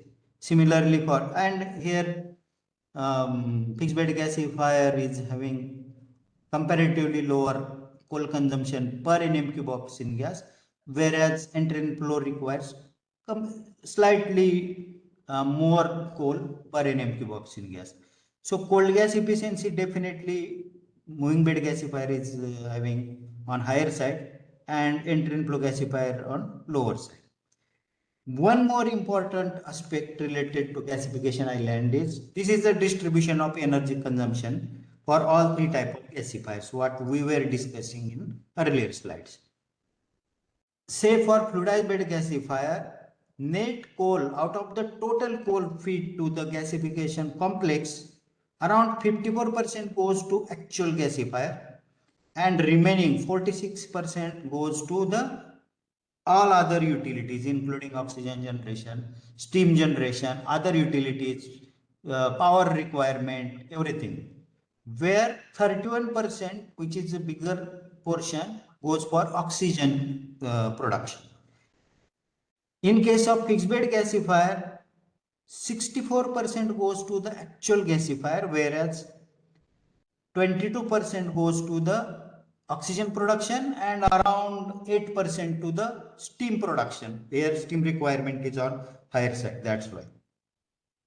However, in case of entrant pro gasifier, 34% of the coal goes to the oxygen production and only around 58-59% goes to the actual gasifier.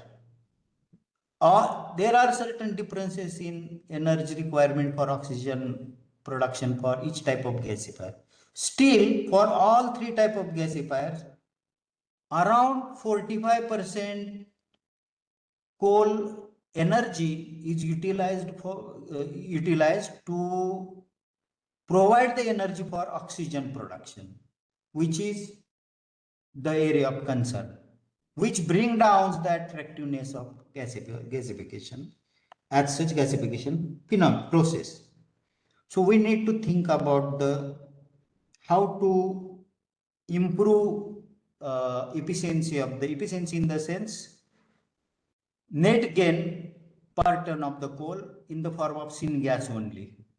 So one route we need to think about oxygen-free operation, oxygen-free gasification. Still without oxygen, concentrated syngas to fulfill the end application requirements. Particular gasifier should have feedstock flexibility, ash content point of view as well as other characteristics point of view also. And definitely it should have maximum carbon conversion. CO2 should be in concentrated form so that it can be captured and utilized. And generated ash should be suitable to be utilized for value-added applications. It should not have any byproduct, or it should be minimum possible. Environment friendly definite and capex, opex as well as other certain features also. Keeping in mind these requirements, since last 4-5 years we are working in this particular area to convert the Indian coal resource to the gaseous form, that too without requiring oxygen. So in lab scale already we have done this exercise. So without oxygen requirement, we can get hydrogen and methane in the range of 35 to 40% each, which is, we can say, highly concentrated syngas, and that too without requiring oxygen. Definitely air will be required, but energy intensive oxygen generation module will not be required. Now presently, on the basis of initial achievements, we are working at pilot scale level in continuous mode. Earlier exercise was in batch mode. Now we are working on continuous mode at pilot scale level, again to generate the concentrated product gas. We can call it as a product gas because CO will be very minimum, around 10%, 15%, because we are not pushing any oxygen or air inside the gasifier. It will be used externally just to generate the heat. So CO production will be very minimum. CO2 will be again very minimum. And this concept at larger capacity will look like this. It will be shaft furnace type of reactor gasifier, which will be external heated, and such type of combustion and gasification chambers, alternate combustion gasification chambers, can be implemented in the form of batteries, just like what we were doing at Dankuni coal complex. So in this way we can get highly concentrated syngas from the indirectly heated pyrocracking gasifier, and whatever char or unreacted carbon will be there, again we can utilize in the next stage for generation of conventional syngas, which can be further utilized to heat the shaft furnace first reactor externally, So in this way, we can get highly concentrated syngas without requiring oxygen for the gasification. So our next target is to increase its capacity once we establish this operation successfully in the current pilot plant. Our next target is to take it forward to the higher capacity. Apart from this ongoing exercise, we have know-how about the definitely understanding of the feedstock with respect to gasifier selection as well as operation. We have developed fluidized bed gasification pilot plant technology, and we have know-how to support various industries for indigenization of the proven gasifiers, its operation, finding its suitability for the particular feedstock, as well as techno-economic feasibility analysis for the particular complex. And at downstream side, for syngas cleaning, conditioning, as well as utilization islands, we have certain expertise in that area also. So we can support industries for venturing into gasification and various aspects of gasification. Dr. Chavan, we little hurry up, thoda sa. Yes, sir. I have completed. This is last. Okay, okay. Thank you, sir. Thank you. Thank you.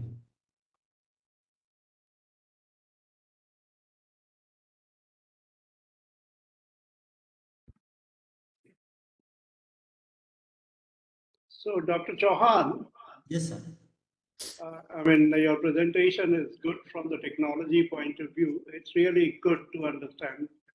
Tell me, you were part of Dr. Saraswat's this coal to methanol report, I believe. Yes, sir. So, what exactly? Because we tried the coal to methanol in a big way, and what exactly is not coming up? To be very frank, because we do import entire ethanol to meet our demand, and we are yet to start. It's almost 12 years, 11 years, 11 or some 10 years. We are yet to produce methanol from the domestic. So cost is one of the things, but then government can always give some concession. So. Sir, technically, I will say there is no any issue, because if we see the downstream part, syngas to methanol, Yeah. already we have at least 5-6 successful syngas to methanol complexes in India. Source of that particular syngas is, as such, it is not from coal, it is from natural gas. One is GNFC Bharuch, then RCF Chembur, Mumbai. Fertilizer is also. Yes. So since last at least 4 or 5 decades or more than that, we are generating methanol from syngas. So there is no any ambiguity related to that. Of course, those technologies are not indigenous. Most of them are imported, but well-established technologies. So as such, there is no any technical issue in the downstream part. Another aspect related to gasification, one successful establishment is there, what Naveen ji has already presented, the JSPL Sangul complex. So gasification island, it is proven at least with one type of gasifier. Coming to another type of gasifier, again commercially proven gasifier, that is enter and flow gasifier. Several gasifiers are in operation in China. We are, at least we can say, we are not venturing into the area which is completely unknown. Since last at least 2 decades, China is using all these type of gasifiers. So technically there is no any ambiguity. Yes, definitely Indian coal resource is it is different from Chinese resource, but it only ash content. And there is proven and we can say already we are exploiting washery related upstream all these steps. So in that island also there is no any ambiguity. Definitely, if we go for entrant flow gasifier, say we need to bring down the ash content, which is again we have very much confidence in that area. Even entrant flow and fixed bed gasification is successfully it is in operation, fixed bed in India and entrant flow as well as fixed bed in China and other countries also. So individually all these three islands are successfully in operation and technically there is no any ambiguity even to be implement for Indian resource. Only concern is economic part. Yes. So we need to think about that, and again it is a relative term. Economic aspect is because at such coal price will be the important factor, because as such processing cost will be there, whatever minimum required processing cost to generate syngas, it will be there. So Parthi Saab was asking a cost, question. Prakash, Parthi yes. Saab. Parthi साहब बोलिए जी parthi साहब. First of all, I think congratulate people who are the speakers. But as I think Verma ji said it, the title itself was a little misleading. Making coal green the gasification way It's not great. actually conveyed something else. But coming back to the issue of gasification, and Mr. Shai very rightly put it, if we knew that this was the way forward, what were we sleeping for the last 15, 20 years? There is no answer to that. If you ask me frankly, we were far too busy in just using coal and not looking at whereas China was moving forward. So now, having come to that, even say Talcher, this is 2018. Is it now fully in a highly commercially operational position? I don't know. I'm not sure. It's 60% complete, sir. So And 60% is not complete. Well, you have 8 years gone. It is not a joke. Yeah, that's right. And I think the discussion on Talcher started almost in 2010-11 when Mr. Partha Bhattacharya was chairman. That you will have a plant here and so many, and then the partners were changed and a whole lot of things happened. uh, I remember some allotments being made during 2008 on coal blocks also. They were cancelled by the Supreme Court for gas, exclusively for gasification. That also was a setback. Chemicals, everybody knows that chemical shortage is there and it's importing, and we are importing in big quantities, including things like ammonium nitrate. I'm not wrong. That also is being imported in good quantity. We could have easily gone into this. The delay doesn't, even the kind of projections which are being made doesn't bring that kind of confidence. Whether we really have made out a pathway for chemical industry in this country using coal, I'm not sure. I don't see it coming out. We have, like, we have Niti Aayog, a gentleman associated, he said, with Mr. Saraswat, who was looking at methane. Well, I don't want to go into why that methane business came up. He knows that better. But even as long as 2013-14, this consciousness was growing up that we need to move towards gasification. And very rightly, and I fully agree with Mr. Shai and others, that coal gasification is not the way to power generation. It's totally unviable. It's proved not once but several times it's been proved to be economically unviable. basically the whole thing shift should be chemicals.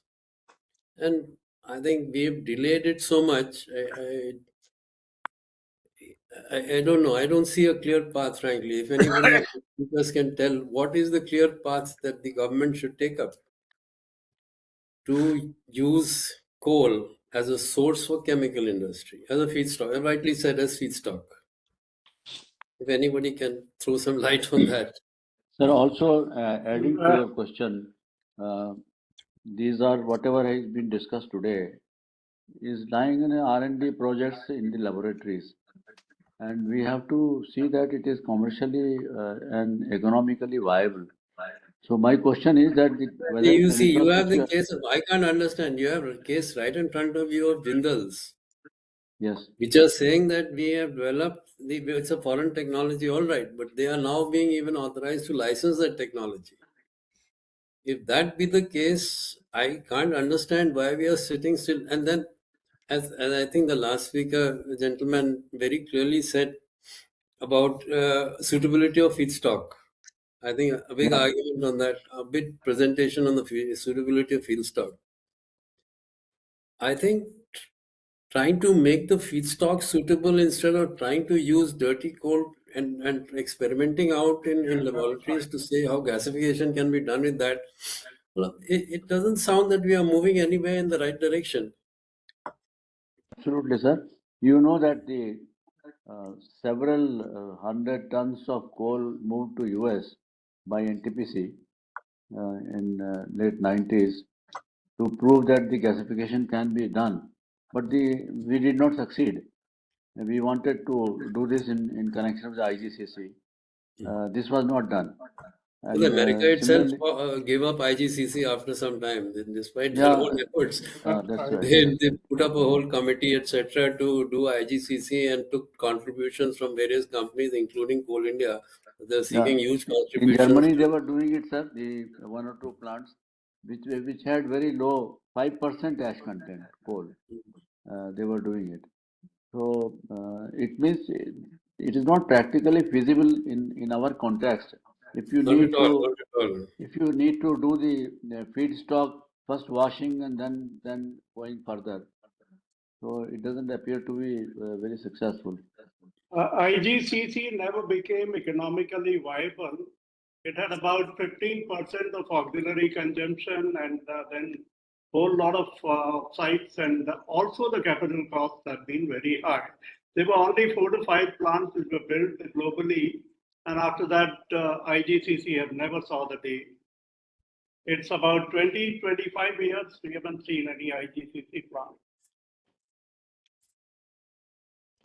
No one has done it with such high ash content coal. This is number one. No, not Some even some people are using pet coke. I can understand when you have Jindals right working there, working with your coal and gasifying successfully. Why can't that be replicated? Why can't that issue can be seen more critically instead for of that trying we to do? Huh? block. As I see it, it's only questions floating around. There are no answers. Good. No, the good thing that I think we should rather supply coal to the power plant. Then, yes, sir, there are a couple of good examples like Jindal, Reliance, and Shivam को दे दो yeah. Hmm? Beyond that, economical viability is also equally important. And we, on one side, we are importing 250 million tons of coal. Other side, we are using for experimentation. Talcher and all this somehow, I don't know. I mean, I too have been observing Talcher for a long time, but things are not working well. And I told Gail that please don't go, Chairman Gail. But fine, I mean, there was a mandate for that. I mean, the LNG-based plants have all completed. They have completed at 7,000 crores per 7,000 crores for 3,800 tons per day capacity. All those urea plants have been completed some 3-4 years back, but this plant is still lagging behind. Yeah. Sir, shall we now go on along Yes. with the further part of the agenda and come to Yes. give I think conclusion? Gautam Sahab, you can now go ahead and Yes. do the rest of the honors. Yes. So I will now request Mr. Shahi to give his concluding remarks, please. Mr. Shahi. तो कोई meeting थी चले गए चलिए फिर आप conclude कर दीजिए गौतम साहब कंक्लूड तो यही है जी साहब, आपने तो कंक्लूजन कर ही लिया है. Mister Grover, who is to give the vote of thanks, he also has not appeared, so I'll do that part very briefly. It was, to my mind, a very, very engaging and a participative discussion, and I thank all the speakers who were very good from all three different aspects. Mr. Ashish Kumar dealt with the commercial aspect and the type of projects which are now going to go ahead, whatever be the reasons for the delay. But I sincerely hope that at least now we gather some steam and some speed.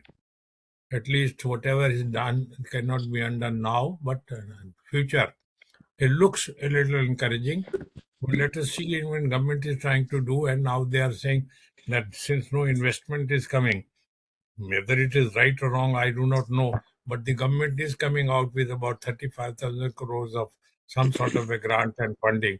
So the details are not available, but that looks to be very much on the cards. I hope it helps. And then Mr. Elawat gave the outline of the success story of Jindal, and we sincerely hope that it will be now replicated quickly. Even Jindal is about to double their production of steel through the same But 5 process. minutes. So, just so I thank all the participants, particularly those who were very much actively involved. I think both the other speakers have left, but Mr. Chavan is very much here. So, sir, we are particularly thankful to you for your lovely Gautam presentation. Sahab, can I add one point? Yes. Thank you, sir. I want to suggest that India Energy Forum should look at the energy issue in totality with reference to the use of coal and submit a working paper to the government of India, taking into account Mr. Parti's, Mr. Verma's, and all our speakers' viewpoints which have been presented in this discussion. Okay. Thank you. We will look into that. So, I think with that, I will now take your permission to close this session. Thank you very much for your presence here and Thank your you. very active Thank you. participation in Thank you. discussion. Thank you, Thank sir. you. Thank you, sir. Thanks a lot. Thank you. Thank you, Thank Parthi you. Saab, for your Thank you. views. Thanks to everyone. Thank Mr. Anil Jhaji and all others.